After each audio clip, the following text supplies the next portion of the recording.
The man who thought his way into partnership with Thomas A Edison.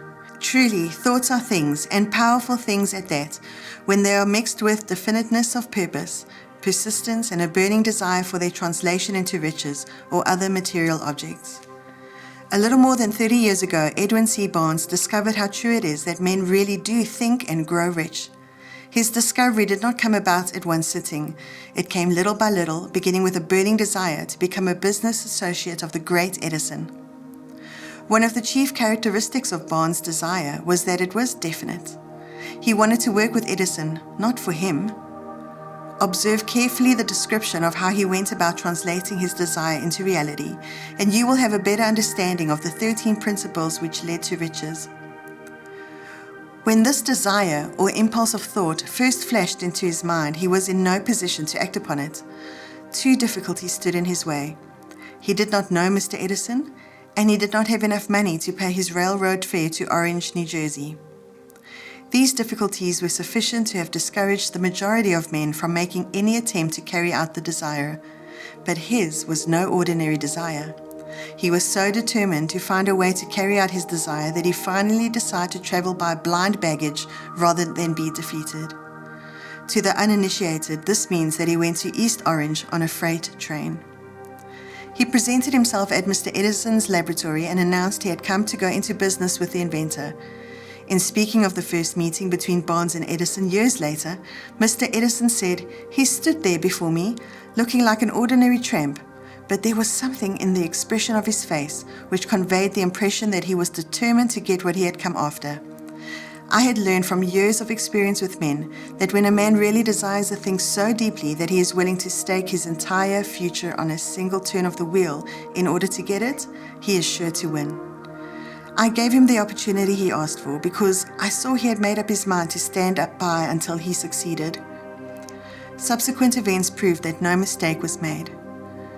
Just what young Barnes said to Mr. Edison on that occasion was far less important than that which he thought. Edison himself said so. It could not have been the young man's appearance which got him his start in the Edison office, for that was definitely against him. It was what he thought that counted. If the significance of this statement could be conveyed to every person who reads it, there would be no need for the remainder of this book. Barnes did not get his partnership with Edison on his first interview. He did get a chance to work in the Edison offices at a very nominal wage, doing work that was unimportant to Edison, but most important to Barnes, because it gave him an opportunity to display his merchandise where his intended partner could see it.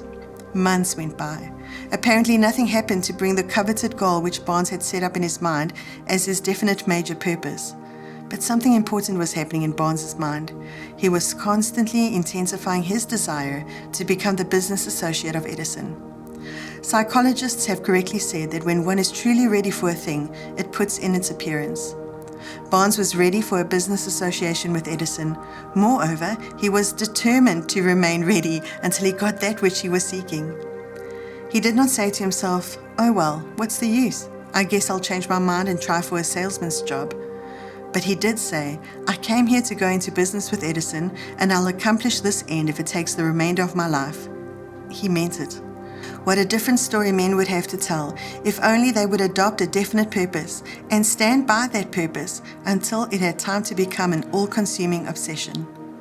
Maybe young Barnes did not know it at the time, but his bulldog determination, his persistence in standing back of a single desire, was destined to mow down all opposition and bring him the opportunity he was seeking.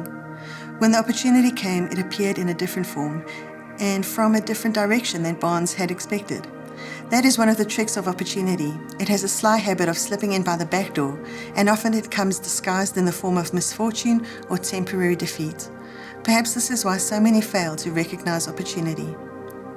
Mr. Edison had just perfected a new office device, known at that time as the Edison dictating machine, now the Ediphone.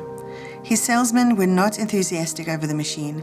They did not believe it could be sold without great effort. Barnes saw his opportunity. It had crawled in quietly, hidden in a queer-looking machine which interested no one but Barnes and the inventor. Barnes knew he could sell the Edison dictating machine. He suggested this to Edison and promptly got his chance. He did sell the machine.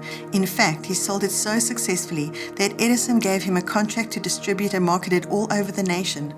Out of that business association grew the slogan, made by Edison and installed by Barnes. The Business Alliance has been in operation for more than 30 years. Out of it, Barnes has made himself rich in money, but he has done something infinitely greater. He has proved that one really may think and grow rich. How much actual cash that original desire of Barnes has been worth to him, I have no way of knowing.